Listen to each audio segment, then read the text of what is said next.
On a quiet afternoon in January 2019, in a small Florida town known more for its lakes and peaceful living than for crime, a young man walked into a bank, and within minutes, 5 innocent women were gone. What makes this story so chilling isn't just the violence, but the reason why. Because unlike other mass shootings, there was no robbery, no manifesto, no revenge. Just one of the coldest and most senseless motives investigators had ever heard. In today's documentary, we're diving deep into the Sebring Bank Massacre, exploring the life of the gunman, the haunting 911 call he made right after pulling the trigger, the police standoff, and the devastating aftermath for the families left behind. Stay with me until the very end, because this case holds one of the most disturbing truths of all. Sometimes, evil doesn't come with a warning, and the motive is more terrifying than you could ever imagine. It was Wednesday, January 23, 2019. For most people in Sebring, Florida, the day began like any other. The sun was warm. The streets were calm. At the small SunTrust Bank branch on U.S. Highway 27, employees greeted customers, balanced accounts, and prepared for the typical midweek rush. But just after noon, that sense of ordinary life would be ripped apart in a way no one in Sebring could have imagined. At 12:30 p.m., 21-year-old Zephen Xaver walked into the bank. He was dressed in black, wearing a bulletproof vest, and carrying a 9mm handgun. He didn't ask for money. He didn't make demands. Instead, he ordered everyone inside to lie face down on the floor. What followed was cold-blooded execution. 5 women were shot at point-blank range. No argument, no warning, no chance to survive. Within minutes, the bank fell silent. And then, in one of the most chilling turns of the case, Xaver picked up the phone and called 911 himself. In a calm, flat voice, he admitted, "I have shot everyone inside." It was a crime so shocking, so random, that even the police at first struggled to comprehend what they were hearing. The town of Sebring. To understand the magnitude of the shock, you need to understand Sebring.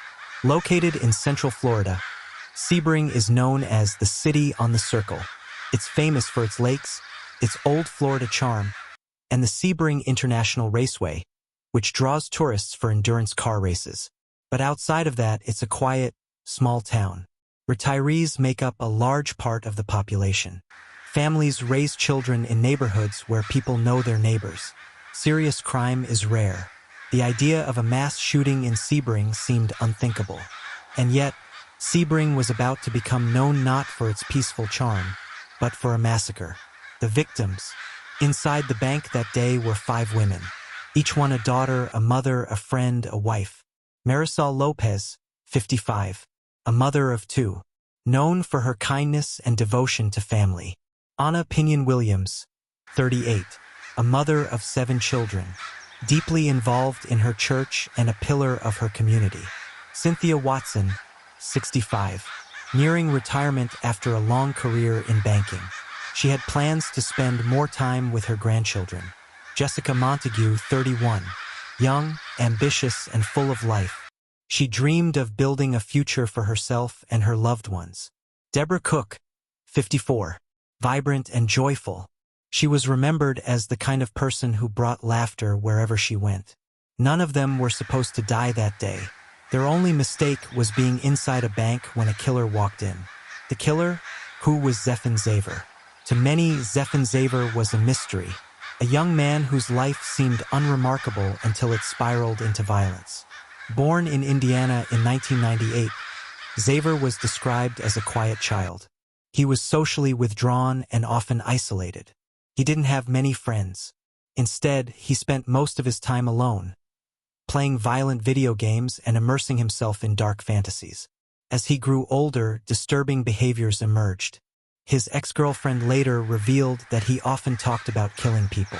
At the time, she thought it was strange, even alarming, but like many others, she didn't believe he would ever act on those fantasies. In 2018, Xaver briefly trained as a corrections officer at Avon Park Correctional Institution in Florida. But the job proved too stressful. After only a few months, he resigned. By early 2019, he was unemployed, living with his mother in Florida, and sinking deeper into isolation. He had purchased a handgun, and he had begun planning how to use it. The 911 call. The first sign of trouble came when Zephen Xaver dialed 911 himself. The dispatcher listened in shock as he confessed. He had entered the bank. He had ordered everyone down. He had shot them all. Unlike most active shooters, Xaver didn't flee. He didn't try to escape. He was sitting inside the bank with the victims' bodies, waiting. The police response. Sebring Police and the Highlands County Sheriff's Office rushed to the scene. The bank was quickly surrounded. Negotiators tried to contact Xaver. They urged him to surrender peacefully. They asked if anyone inside was still alive. But there were no hostages left. Hours passed. The standoff stretched on. Finally, a SWAT team was deployed. When they breached the building, they discovered the horrifying scene. 5 women, all executed, lying face down, and Xaver still inside. He surrendered without resistance. The interrogation. In custody, Xaver showed no remorse. He confessed immediately. His explanation was chilling. He had always wanted to kill people. There was no robbery attempt, no manifesto, no revenge, just the desire to kill. For investigators, this was among the most disturbing cases they had ever handled. A crime without motive. A killing spree carried out simply because one man wanted to take lives. If you're into real-life true crime stories like this one, make sure to subscribe and tap the bell. More shocking documentaries are coming your way. The motive. The most haunting question surrounding the Sebring Bank Massacre is, why? Why would a young man, just 21 years old, with no criminal record, execute 5 strangers inside a bank? Investigators and mental health experts searched for answers. Psychological profile. Xaver had a history of mental health struggles. He suffered from depression. He was socially isolated. His ex-girlfriend reported that he frequently fantasized about killing. But even with those factors, nothing explained the cold execution of 5 innocent women. When pressed by investigators, his reasoning was frightening in its simplicity. He had always wanted to kill. That day, he finally acted on it. The chilling reality.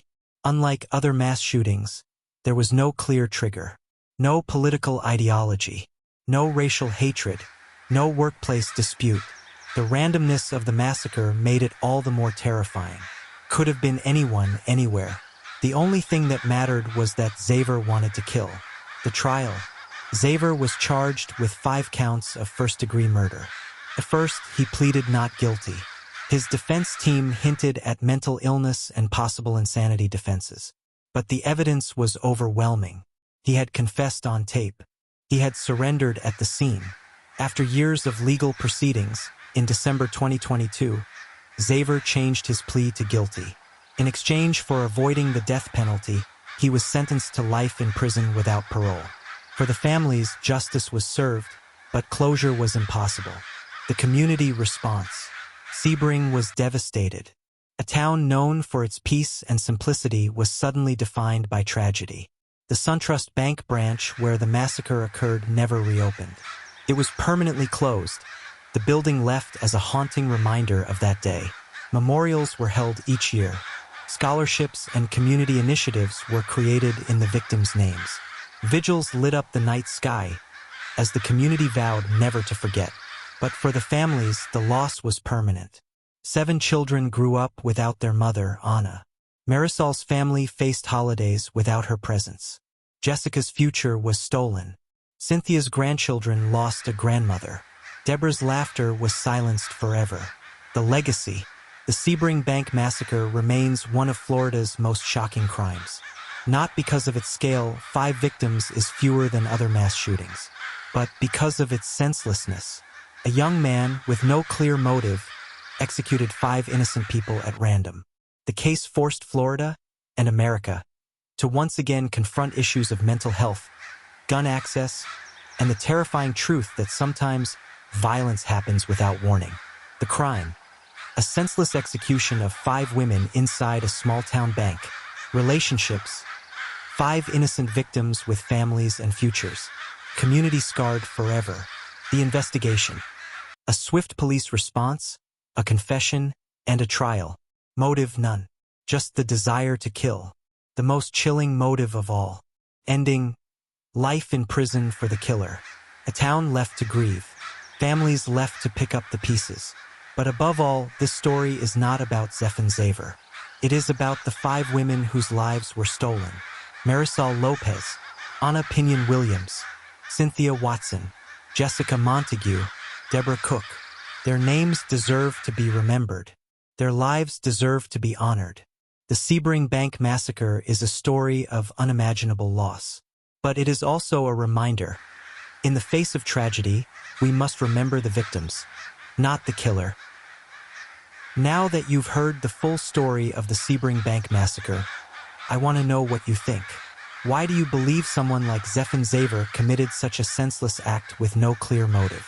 Do you think tragedies like this point more to failures in mental health systems, or to how easily people can access weapons? Let me know your thoughts down below in the comments. I'll be reading through them, and I'd love to hear your perspective. If you found this story powerful and want to see more real-life true crime documentaries just like this one, don't forget to hit that subscribe button. Turn on the notification bell so you never miss an upload. On this channel, we cover some of the most shocking and unforgettable true crime stories from around the world, and there's plenty more coming your way. So, if you love deep dives into real events, subscribe now and join our growing community.